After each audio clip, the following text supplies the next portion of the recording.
Tu as un lumbago, tu as mal au dos, c'est un lumbago commun, mais il est chronique. C'est-à-dire que tu t'es fait mal il y a longtemps et ça revient, ça repart, ça revient, ça repart. Voilà, tu es un peu coincé parce qu'au niveau statistique, quelqu'un qui s'est fait mal au dos a 80% de chances de se refaire mal au dos la première année, l'année suivante. 80% de chances de re-avoir le même type de blessure. Et à force de les cumuler, le temps se raccourcit et ça va être de pire en pire, on va être de plus en plus bloqué. Ce qu'il faut retenir, c'est que le mal au dos chronique, c'est comme une entorse chronique, c'est que le dos il ne bouge plus. Donc la règle numéro 1 des gens qui ont des douleurs de dos, ça va être chronique, donc plus de 3 mois après blessure, et qui recommence chaque année, ainsi de suite. Je m'en fais tout le temps, j'ai tout le temps mal au dos, ça passe jamais, j'ai toujours une gêne en fond. Il va falloir étirer le dos. Voilà, ça c'est la règle de base. Étirer le dos et en général les fessiers. Vous allez voir que vous êtes tellement bloqué de manière classique, en se penchant en avant, en se relevant, que vous allez être très légèrement dans cette posture-là. Un peu penché en avant et un peu plié sur les genoux, les fessiers tout le temps contractés. C'est comme ça qu'on provoque des sciatiques, qu'on a mal aussi. Ça peut être soit une compression du nerf ici, dans le dos, mais du nerf ici aussi. Alors là, c'est pas tout à fait le nerf, c'est des racines nerveuses. Mais le nerf, elle se rassemble elle peut être compressée là. On a mal derrière. Donc si on est plutôt dans cette position, qu'on a du mal à se redresser, que ça nous envoie des douleurs dans la fesse, la cuisse et ou le dos, c'est vraiment la souplesse qu'il faut travailler. On va commencer par l'exercice de base des douleurs chroniques. C'est le même que j'ai montré pour les pathologies aiguës. Et c'est celui-là. Hop, je me mets ici, je descends de cette manière-là. Hop là, je passe à 4 pattes et je me mets là. Donc c'est de cette manière-là qu'il faut s'allonger lorsqu'on a mal au dos. Si je me penche trop en avant, ça ne va pas passer du tout. Pourquoi je vous dis ça? C'est qu'en général, si vous regardez mes vidéos, c'est que vous avez mal. Donc si vous avez mal, c'est que vous avez peut-être une pathologie chronique. Ça, c'est une mauvaise position. Je suis en rotation.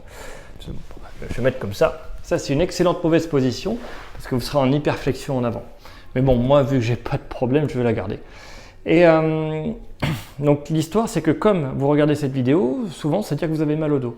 Si vous avez mal au dos, c'est-à-dire que vous avez une pathologie chronique et qu'en plus, vous êtes blessé ici et maintenant. Donc regardez bien la vidéo une ou deux vidéos juste avant. C'est les vidéos avec un titre gris où faut peut-être changer la couleur du titre. Mais regardez, c'est le même titre que celui-là en termes de couleur, promis. Et vous verrez que là, vous avez dû vous reblesser sur votre problème et que vous devez donc d'abord vous soigner une lombalgie aiguë. Et après seulement, lorsque vous n'aurez plus mal, vous pourrez soigner votre lombalgie chronique. Et c'est en soignant votre lombalgie chronique que vous allez la faire disparaître et retrouver petit à petit une vie normale. Donc, je recommence depuis le début. Ça, excellente mauvaise position pour vous à ne jamais faire. Vous, ce que vous devez faire, si vous êtes tout le temps fait mal en vous penchant en avant, c'est de garder le dos creusé. Et pour s'allonger, c'est cette manière. Hop, je mets un genou au sol, l'autre au sol, je passe à 4 pattes, je m'allonge. Depuis cette position, je roule sur le côté, hop là, pour venir ici. Quand je suis là, c'est exactement le même exercice que tout à l'heure. Je mets mes deux genoux au zénith, je fais chuter sur le côté. Hop, j'ouvre ici, j'essaie de poser mon épaule par terre, je souffle et je regarde par là. Ça va étirer mon dos. Si vous êtes vraiment chronique, vous serez bloqué ici au début. C'est pas grave. On attend progressivement que le dos lâche, on va ici. Si vous êtes assez souple, hop, je passe le genou par-dessus.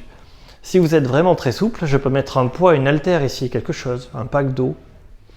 Et j'attends, en soufflant, tranquillement, que ça étire. Ça peut étirer le dos, plus ou moins la fesse. Oh, je vois que j'ai ma poche à l'envers, tant pis. Donc le dos est plus ou moins la fesse et j'attends 3 minutes. Et après, bien sûr, je fais l'autre côté. Voilà, c'est ça vraiment le premier truc à savoir faire pour assouplir son dos quand on a une pathologie chronique. J'expliquerai. Hop, oh oui, il ne faut pas se lever comme ça. Oula, surtout pas. Pour se lever, je roule sur le côté. Voilà. Hop. Une fois que je suis sur le côté, je repasse à 4 pattes. Ok, genou redressé, chevalier servant. Hop, je me redresse. Et là de suite, je vais être soulagé. Mon dos va être plus souple. Comme il va être plus souple, mes muscles vont pouvoir stabiliser plus facilement, j'aurai moins de gêne et moins de douleur. Je vous invite, si vous êtes chronique aussi, à regarder les exercices d'étirement des fessiers. Vous verrez que c'est très utile pour enlever les douleurs. Si vous avez vraiment des douleurs de sciatique qui partent de la fesse et dans la jambe, il faut coupler cet exercice-là avec celui des fessiers. Donc voilà, regardez dans les vidéos, cette fois je crois que c'est en violet si je ne me trompe pas. Et il y a 3 exercices que j'ai montrés qui sont assez simples à reproduire tout seul.